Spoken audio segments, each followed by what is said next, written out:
ക്രൈസ്തവ സഭാ നേതാക്കളെ കാണാൻ പോയത് എത്രമാത്രം UDF നേതൃത്വം വഖഫ് ബോർഡിൻ്റെ വിഷയത്തിൽ പ്രതിരോധത്തിലായിരിക്കുന്നു എന്നുള്ളതിൻ്റെ ഏറ്റവും വലിയ തെളിവാണ്.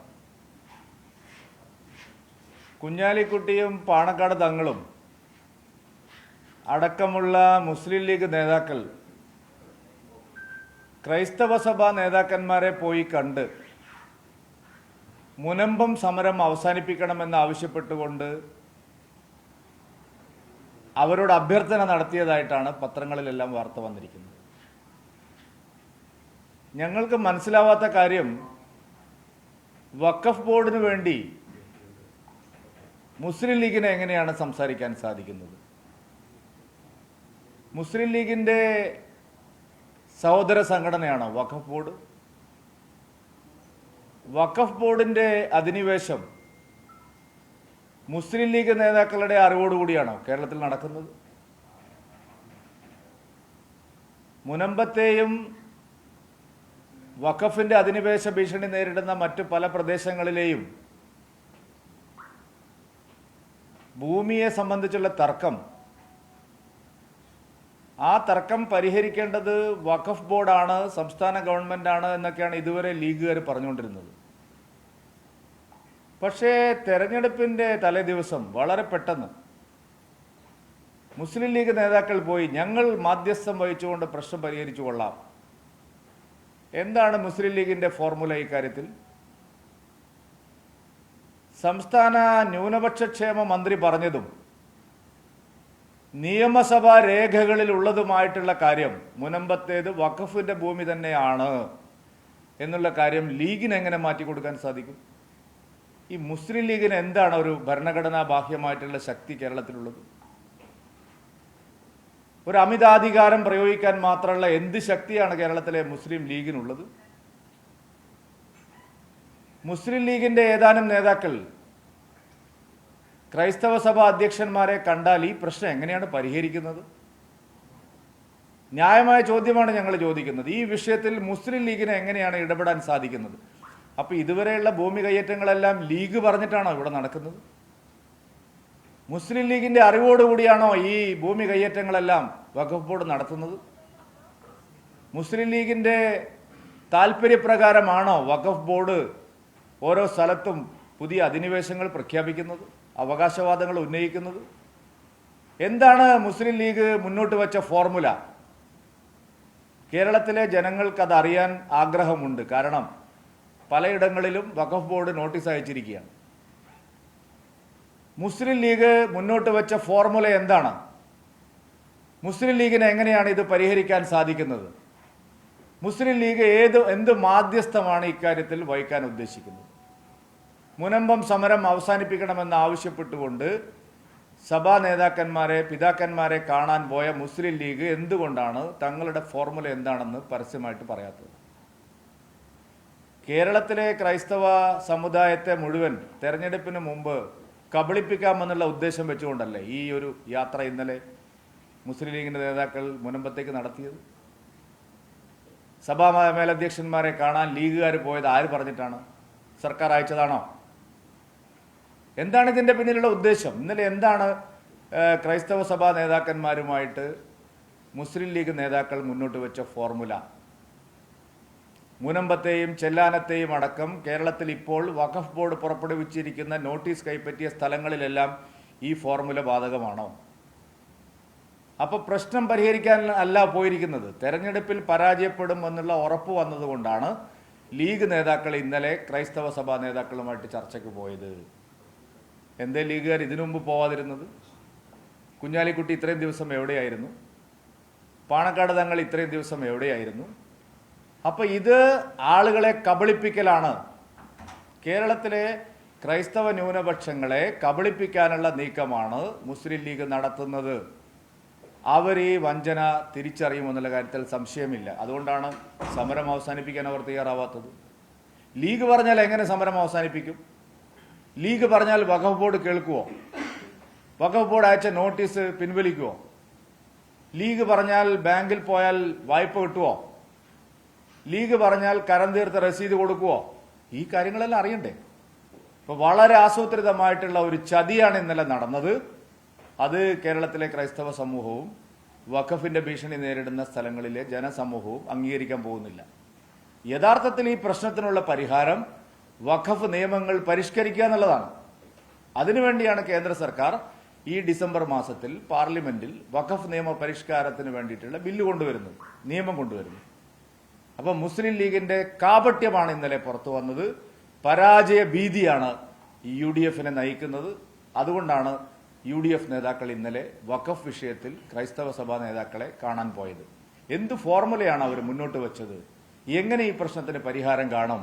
മുനമ്പത്തും ചെല്ലാനത്തും മാത്രമല്ല, ബാക്കിയുള്ള സ്ഥലങ്ങളിൽ, നോട്ടീസ് വന്ന സ്ഥലങ്ങളിലെല്ലാം ഈ ഫോർമുല സഹായകരമാകുമോ? ഇത് വ്യക്തമാക്കാൻ മുസ്ലിം ലീഗ് നേതാക്കളും UDF നേതാക്കളും തയ്യാറാവണം. ഈ മുനമ്പത്തിൽ അഫക്റ്റഡ് ആയ രണ്ട് വിഭാഗങ്ങളുടെ നേതാക്കൾ തമ്മിൽ കാണുന്നതിനെ പോസിറ്റീവായിട്ട് അല്ലാതെ എന്താണ് അവർ, ഞാൻ ചോദിക്കട്ടെ, ആളുകൾ ഇപ്പൊ ഇത്രയും ദിവസം എന്താ കാണാതിരുന്നത്? ഞാൻ അത് തന്നെയാണ് ചോദിക്കുന്നത്. ഞാൻ ഇതിനെ പോസിറ്റീവായിട്ട് തന്നെ കാണുന്നു. കുഞ്ഞാലിക്കുട്ടിയും പാണക്കാട് തങ്ങളും വിചാരിച്ചാൽ ഈ പ്രശ്നം തീരുവോ? അവർക്കെന്താ അധികാരമുള്ളത്? വഖഫ് ബോർഡിന്റെ മുകളിൽ അമിത അധികാരം അവർക്കുണ്ടോ? നിങ്ങൾ ആരും ആ ചോദ്യം ചോദിച്ചില്ലല്ലോ. ഭരണഘടനാ ബാഹ്യമായിട്ടുള്ള ഒരു അധികാര പദവി ലീഗിനുണ്ടോ? നിയമസഭാ രേഖകളിൽ പറഞ്ഞ കാര്യം അവർ മാറ്റുമോ? ന്യൂനപക്ഷ ക്ഷേമ മന്ത്രി പറഞ്ഞ കാര്യം അവർ മാറ്റുമോ? കഴിഞ്ഞ ആഴ്ച വരെ VD സതീശൻ പറഞ്ഞത് ഇത് ഞങ്ങളുടെ പ്രശ്നമല്ല, സർക്കാരിന്റെ പ്രശ്നമാണെന്നാണല്ലോ. അപ്പൊ ഇത് സർക്കാരുമായിട്ട് ചേർന്നിട്ടാണോ ലീഗിനെ മധ്യസ്ഥരാക്കിയിരിക്കുന്നത്? മുഖ്യമന്ത്രി അറിഞ്ഞുകൊണ്ടാണോ മുസ്ലിം ലീഗിനെ മാധ്യസ്ഥത്തിന് വിട്ടിരിക്കുന്നത്? മുസ്ലിം ലീഗിന്റെ മാധ്യസ്ഥതയിൽ തീരാവുന്ന പ്രശ്നമാണോ ഇത്? ഇത് പബ്ലിക് ഡൊമൈനിൽ നാട്ടുകാരെ അറിയിച്ചുകൊണ്ട് നടത്തണം. ഇത് രണ്ട് കക്ഷികൾ തമ്മിലുള്ള തർക്കമല്ല. മുസ്ലിം ലീഗ് നേതാക്കളും ക്രൈസ്തവ സഭാ നേതാക്കളും തമ്മിലുള്ള തർക്കമല്ല വഖഫിന്റെ പേരിൽ കേരളത്തിലുള്ളത്. പല സ്ഥലങ്ങളിലും എല്ലാ വിഭാഗങ്ങളിലും പെട്ട ആൾക്കാർക്ക് ഈ വിഷയമുണ്ട്. ചേലക്കരയിൽ ഒരു മുസ്ലിം പള്ളിക്ക് തന്നെ ഈ വിഷയമുണ്ട്. ചാവക്കാട് ഹിന്ദുക്കൾക്ക് ഈ വിഷയമുണ്ട്. ഇപ്പോൾ പാലക്കാട് ജില്ലയിലെ വഖഫ് അധിനിവേശ സ്ഥലങ്ങളുടെ കണക്കുകൾ പുറത്തു വന്നിരിക്കുന്നു. ഇന്ന് ജനം TV-യിൽ അത് മുഴുവൻ വന്നിട്ടുണ്ട്. അവിടെയൊക്കെ പോയിട്ട് ലീഗുകാർക്ക് ഈ പ്രശ്നം പരിഹരിക്കാൻ സാധിക്കുമോ? അപ്പൊ അതുകൊണ്ട് ഇത് തെരഞ്ഞെടുപ്പ് മുന്നിൽ കണ്ടുകൊണ്ടുള്ള ഒരു തട്ടിപ്പാണ്, വഞ്ചനയാണ്. ഇത്രയും കാലം അവർ എന്തുകൊണ്ട് ഈ മാധ്യസ്ഥത്തിന് മുതിർന്നില്ല? ഇനി ഈ തെരഞ്ഞെടുപ്പ് കഴിഞ്ഞാൽ അവർ ഈ വിഷയം ഏറ്റെടുക്കുമോ?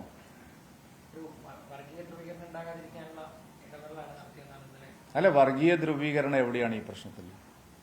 ഈ പ്രശ്നത്തിൽ അവരുടെ കിടപ്പാടം പോകുന്നതുമായി ബന്ധപ്പെട്ട ഒരു നിയമപ്രശ്നമാണ്. എന്താണ് ഇതിൽ വർഗീയ ധ്രുവീകരണം? അപ്പോൾ ഇത് വളരെ ദുരുദ്ദേശത്തോടു കൂടി മുസ്ലിം ലീഗ് നേതാക്കൾ നടത്തിയതാണ്. ക്രൈസ്തവ സമൂഹത്തെ നിങ്ങൾ എത്ര തവണ വഞ്ചിച്ചു? ഇത് 100%. വേറെ എന്താണ്? അല്ലെങ്കിൽ ഇന്നലെ എന്തിനാണ് പോയത്? നേരത്തെ എന്തുകൊണ്ട് പോയില്ല? നേരത്തെ സർക്കാർ വക്താക്കൾക്കെതിരായിട്ടാണല്ലോ ഇവർ പറഞ്ഞുകൊണ്ടിരുന്നത്. VD സതീശൻ പറഞ്ഞുകൊണ്ടിരുന്നത് ഞങ്ങളുടെ കുഴപ്പമല്ല, LDF ഗവൺമെന്റിന്റെ കുഴപ്പമാണെന്നാണ്. അപ്പൊ ഇതിന്റെ ഉത്തരവാദിത്തം ഞങ്ങളാരും ലീഗിന്റെ തലയിൽ വെച്ചിട്ടില്ലല്ലോ. എന്തിനാണ് അച്ഛൻ പത്തായത്തിലില്ല എന്ന് പറയുന്നത്? ലീഗുകാരാണ് ഈ വഖഫ് പ്രശ്നം ഉണ്ടാക്കിയതെന്ന് ആരെങ്കിലും പറഞ്ഞിട്ടുണ്ടോ? അപ്പൊ ഇതിൽ സംശയങ്ങൾ വളരെ ഏറുകയാണ്. ലീഗിന് എന്താണ് ഇതിൽ റോൾ? ലീഗിന്റെ താല്പര്യം എന്താണ്? ലീഗ് വിചാരിച്ചാൽ ഈ പ്രശ്നം പരിഹരിക്കാൻ പറ്റുമെങ്കിൽ നേരത്തെ ആവാമായിരുന്നില്ലേ? അപ്പൊ ലീഗ് അറിഞ്ഞുകൊണ്ടാണ് ഇതെല്ലാം നടക്കുന്നത് എന്നല്ലേ ഇതിൽ നിന്ന് വ്യാഖ്യാനിക്കേണ്ടത്? അപ്പൊ ഇത് ആളുകളെ കബളിപ്പിക്കുന്ന സമീപനമാണ്. അത് പറയാതിരിക്കാൻ നിർവാഹമില്ല. പിന്നെന്താ ഉറച്ചു കണ്ട്? അല്ലല്ല, അതൊക്കെ നിങ്ങളെ നമ്പർ അവിടെ ഇരിക്കട്ടെ. കൃഷ്ണകുമാർ പറയാത്ത കാര്യങ്ങൾ പറഞ്ഞു എന്ന് പറഞ്ഞിട്ട് നിങ്ങളുടെ തട്ടിപ്പ് കുറച്ച് കാലങ്ങളായിട്ട് നിങ്ങൾ ഇവിടെ നടത്തുകയല്ലേ. നിങ്ങൾ ഞങ്ങളുടെ കൗൺസിലർമാരുടെയൊക്കെ വീട്ടിൽ പോയിട്ട് കൊമ്പുമായിട്ട് ഇതാ ഈ കുടയായിട്ട് ചെന്നിട്ട് നിങ്ങൾ പാർട്ടി മാറുകയാണോ? മൈക്ക് നിങ്ങൾ പാർട്ടി മാറുകയാണോ? ഏതെങ്കിലും ഒരു പാർട്ടിക്കെതിരെ നിങ്ങൾ അങ്ങനെ ചെയ്യുക? നിങ്ങൾ പാർട്ടി മാറുകയാണോ? ഒരു സാധാരണ മാധ്യമധർമ്മമല്ലേ? അതുകൊണ്ട് ആ വർത്തമാനം വേണ്ട സാറേ.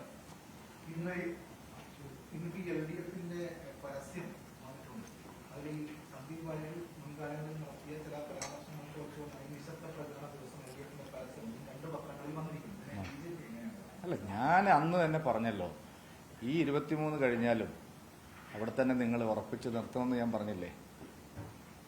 എല്ലാ ഭാവുകങ്ങളും ഞാൻ നേർന്നത് വെറുതെ അല്ലല്ലോ. അതൊക്കെ അവര് നമ്മൾ അടിച്ച് തീർക്കട്ടെ.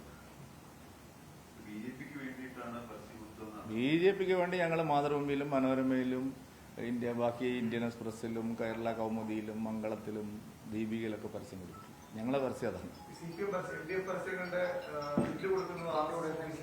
അതൊക്കെ തോറ്റ് തൊപ്പിയിടാൻ പോകുമ്പോൾ ഉണ്ടാവുന്ന ഒരു തരം മരണം എപ്രാളത്ത് പറയുന്നതാണെന്ന്. ഞങ്ങൾക്ക് എന്തിനാണ് CPM ഇവിടെ എന്തെല്ലാം നടന്നു?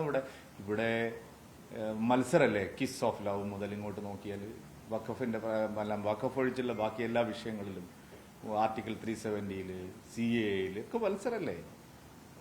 ഒരു വിഭാഗത്തിന്റെ വോട്ട് കിട്ടാൻ വേണ്ടി മാത്രമുള്ള മത്സരമാണല്ലോ എപ്പോഴും നടക്കുന്നത്. ബാക്കിയുള്ളവരുടെ എന്ത് പ്രശ്നം വന്നാലും ഈ രണ്ട് മുന്നണികൾക്ക് പ്രശ്നമില്ലല്ലോ. അപ്പൊ ആ മത്സരം നടക്കട്ടെ. ഞങ്ങളതിൽ എന്തിനാണ് കക്ഷിയാവുന്നത്? നമുക്ക് എന്താണ് കക്ഷിയാവേണ്ട ആവശ്യം? ലീഗുകാര്, PFIക്കാര്, ജമാഅത്തെ ഇസ്ലാമിക്കാര്, വെൽഫെയർ പാർട്ടിക്കാരൊക്കെ ഒരു വശത്ത്, PDPക്കാര്, INLകാര്, അങ്ങനെയുള്ള സകല വർഗീയ കോമരങ്ങളും മറുവശത്ത്. അപ്പൊ ഈ രണ്ട് മുന്നണികളും വർഗീയ കക്ഷികളെ കൂട്ടുപിടിച്ച് ഒരു വിഭാഗത്തിന്റെ വോട്ട് കിട്ടാൻ വേണ്ടിയിട്ടുള്ള കടുത്ത മത്സരത്തിലാണ്. അവർ മത്സരിക്കട്ടെ. അതല്ലേ പറഞ്ഞത്. ചോദിച്ചത് പരസ്യമായിട്ടല്ലല്ലോ, രാത്രി പോയിട്ട് കണ്ടെന്ന് ഞാൻ പറഞ്ഞിട്ട് നിങ്ങൾ ആരും അദ്ദേഹത്തോട് ചോദിക്കുന്നില്ലല്ലോ. VD സതീശൻ പരസ്യമായി പോപ്പുലർ ഫ്രണ്ട് നേതാക്കന്മാരെ കണ്ട് ആവശ്യപ്പെട്ടതിന്റെ അടിസ്ഥാനത്തിലാണ് അവർ പിന്തുണയ്ക്കുന്നത്. സഞ്ജിത്തിന്റെയും ശ്രീനിവാസന്റെയും കൊലയാളികളുടെ ബന്ധുക്കളെ VD സതീശൻ പോയി കണ്ടു. ഞാനിത് പറഞ്ഞിട്ട് ഇപ്പൊ എത്ര ദിവസമായി? സതീശൻ അതിനെപ്പറ്റി മാത്രം മിണ്ടുന്നില്ല. ഈ ചോദ്യം തൃക്കാക്കരയിലും പുതുപ്പള്ളിയിലും ചോദിച്ചപ്പോ എന്തായിരുന്നു, രണ്ട് കൈയൊക്കെ ഉയർത്തി ഞങ്ങൾക്ക് SDP വോട്ട് വേണ്ട. പാലക്കാട് വന്നപ്പോ സതീശൻ നേരെ മലക്കം പറഞ്ഞു. സതീശൻ അതിനെപ്പറ്റി മിണ്ടുന്നേയില്ലല്ലോ. SDP പേര് കേൾക്കുമ്പോൾ തന്നെ സതീശൻ ഹാലിളകുകയാണ്. സതീശ, ഈ തരത്തിലുള്ള രാജ്യദ്രോഹികളുമായി ചേർന്ന് നിങ്ങൾ നടത്തുന്ന തെരഞ്ഞെടുപ്പ് പ്രചാരണം നിങ്ങളെ സർവനാശത്തിലേക്ക് നയിക്കുമെന്നുള്ള കാര്യത്തിൽ സംശയമില്ല.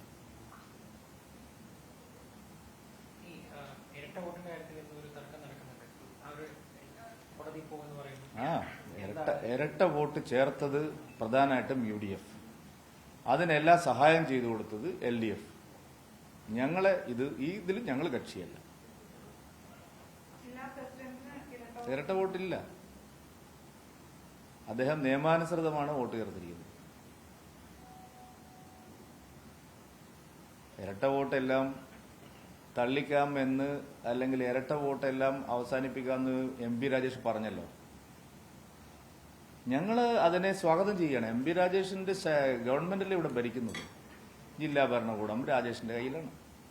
ഇവിടുത്തെ തഹസിൽദാരന്മാരെല്ലാം നിശ്ചയിച്ചിരിക്കുന്നത് രാജേഷാണ്. ഇവിടുത്തെ വില്ലേജ് ഓഫീസർമാരെയെല്ലാം തീരുമാനിക്കുന്നത് രാജേഷാണ്. ഇവിടുത്തെ BLOമാരിൽ മഹാഭൂരിപക്ഷവും രാജേഷിന്റെ ആൾക്കാരാണ്. എന്തുകൊണ്ടാണ് രാജേഷ് ഇത്രയും ദിവസം ഈ ഇരട്ട വോട്ടിന്റെ കാര്യത്തിൽ ശരിയായ ഒരു നടപടി സ്വീകരിക്കാതിരുന്നത്? അപ്പോ അവരുടെ സഹായത്തോടു കൂടിയല്ലേ ഇരട്ട വോട്ട് ഇവിടെ ചേർത്തത്. അത് സത്യമല്ലേ. ലീഗുകാർക്ക് ഇവിടെ വന്ന്, PFIക്കാർക്ക് ഇവിടെ വന്ന് വോട്ട് ചേർക്കാൻ സാധിച്ചത് LDF ഗവൺമെന്റിന്റെ മിഷണറിയുടെ സഹായത്തോടു കൂടിയാണ്. അത് പരിശോധിക്കട്ടെ. അല്ല, നമുക്ക് നാളെ അറിയാലോ ഈ പറഞ്ഞതിലേക്ക് എത്ര ആത്മാർത്ഥത ഉണ്ടെന്ന്.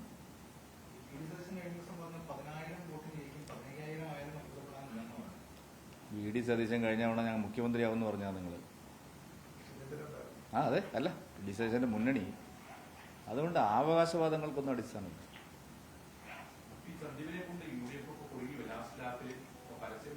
ഞാൻ എല്ലാ ആശംസകളും നേർന്നു കഴിഞ്ഞു. നന്നായി വരട്ടെ.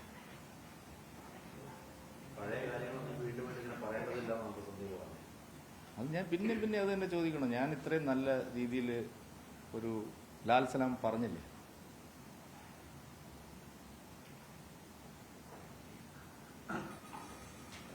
ഇരുപത്തിമൂന്ന് കഴിഞ്ഞിട്ട് ബാക്കി പറയും. അപ്പോഴാണ് അതിന്റെ ഒരു രസം.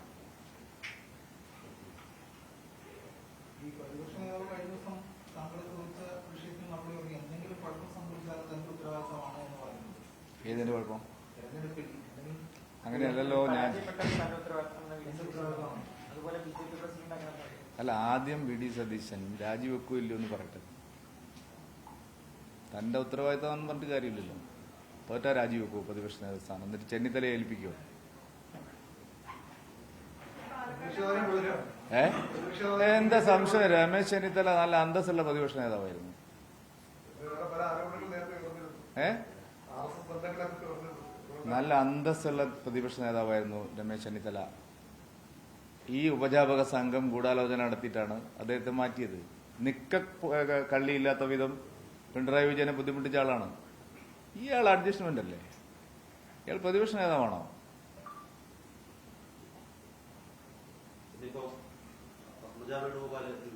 പത്മജ വേണുഗോപാലിന്റെ ആ വീഡിയോ കണ്ടാൽ അവരുടെ ഉള്ളിൽ നിന്ന് വന്ന വികാരമാണത്. അവരുടെ ഉള്ളിൽ നിന്ന് വന്ന വികാരമാണ്. നമ്മൾ ആരായാലും അങ്ങനെയല്ലേ വിചാരിക്കുള്ളൂ. നമ്മളെ മാതാവിനെ സംബന്ധിച്ച് മാത്രമല്ല, എത്ര കോൺഗ്രസ്സുകാർക്ക് ആ വീട്ടിൽ വെച്ച് വിളമ്പി കൊടുത്ത ഒരു അമ്മയാണ്. ആ മര്യാദയെങ്കിലും ഈ തലതിരിഞ്ഞ ചെറുപ്പക്കാരൻ ആലോചിക്കണമായിരുന്നല്ലോ. അല്ല, ഇതെല്ലാം കോൺഗ്രസിന് വിനയാവും എന്നുള്ള കാര്യത്തിൽ എനിക്കൊരു സംശയമില്ല. പക്ഷെ അതിപ്പോഴും തിരിയാത്തത് നിങ്ങൾക്ക് മാത്രമേ ഉള്ളൂ. നിങ്ങളിപ്പോഴും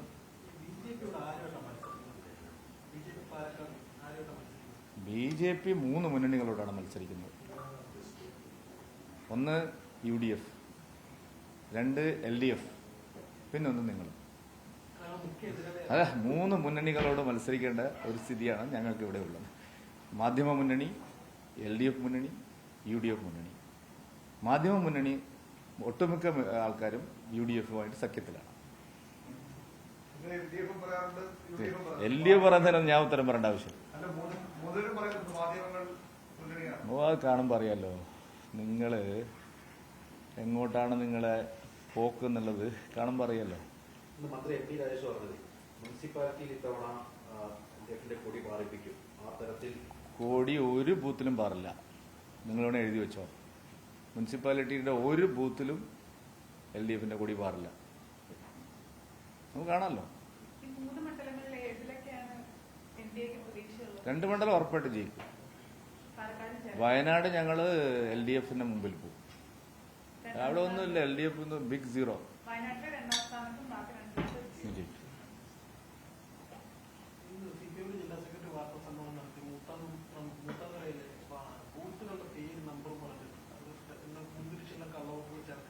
ഞങ്ങളോ? ഞങ്ങൾ കയറി ഇറക്കാൻ പറ്റും.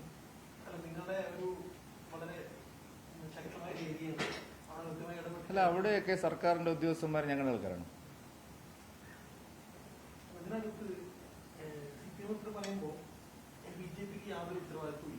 ഞങ്ങൾക്ക് എന്താണെന്നതില് തെരഞ്ഞെടുപ്പ് കമ്മീഷൻ എല്ലാം പരിശോധിച്ചോട്ടെ. ഞങ്ങൾ ആരും ഒന്നും പറഞ്ഞില്ലല്ലോ. UDF പോലെ പറയുന്ന പോലെ പരിശോധിക്കേണ്ടെന്ന് ഞങ്ങൾ പറഞ്ഞില്ലല്ലോ. സാർ, RSS-ന്റെ കാര്യാലയം എന്ന് പറഞ്ഞാൽ ഒരു പിന്നെ ആളിലൊഴിഞ്ഞ കെട്ടിടമല്ല. നിങ്ങൾ എന്താണ് RSS-നെ പറ്റി വിചാരിക്കുന്നത്? RSS-ന് ഇവിടെ എത്രമാത്രം പിന്നെ ആൾക്കാർ RSS കാര്യത്തിൽ താമസിക്കുന്നുണ്ട്. എന്താ നിങ്ങൾ RSS കാര്യാലയം എന്താണ് ഒഴിഞ്ഞ കെട്ടിടമാണ്? RSS-ന്റെ ശക്തി എന്താണെന്ന് നിങ്ങൾക്ക് 23-ാം തീയതി മനസ്സിലാവും.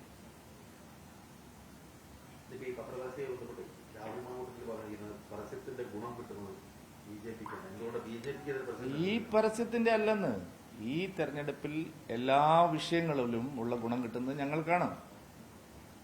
നിങ്ങൾ ഈ ഉയർത്തിക്കൊണ്ടുവരുന്ന എല്ലാ വിഷയങ്ങളിലും ഞങ്ങളെ അടിക്കാൻ നിങ്ങൾ കൊണ്ടുവന്ന എല്ലാ വടിയും ഈ തെരഞ്ഞെടുപ്പിൽ മാന്ത്രിക ദണ്ഡുകളായിട്ട് ഞങ്ങൾക്ക് കിട്ടുകയാണ്. അതൊന്നും ഞാൻ പറയുന്നില്ല. എല്ലാ വടിയും, ഞങ്ങളെ അടിക്കാൻ നിങ്ങൾ കൊണ്ടുവന്ന എല്ലാ വടിയും മാന്ത്രിക വടികളായിട്ട് ഇങ്ങോട്ട് ഞാൻ ഗുണകരമായിട്ട് വരും. അതുകൊണ്ട് നിങ്ങൾ ഇനിയെങ്കിലും നിർത്തുന്ന നല്ലത്.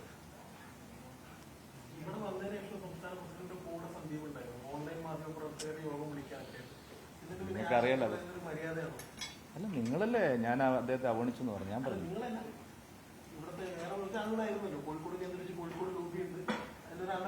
ഇതൊന്നുമല്ല. ഈ ഇലക്ഷനിലൊക്കെ നിങ്ങൾ ഇത് തന്നെ ചോദിച്ചു. 23 കഴിഞ്ഞാൽ നിങ്ങൾ എന്ത് ചോദിക്കും? തോൽക്കൂ എന്നുള്ള നിങ്ങളുടെ സ്വപ്നം മാത്രം.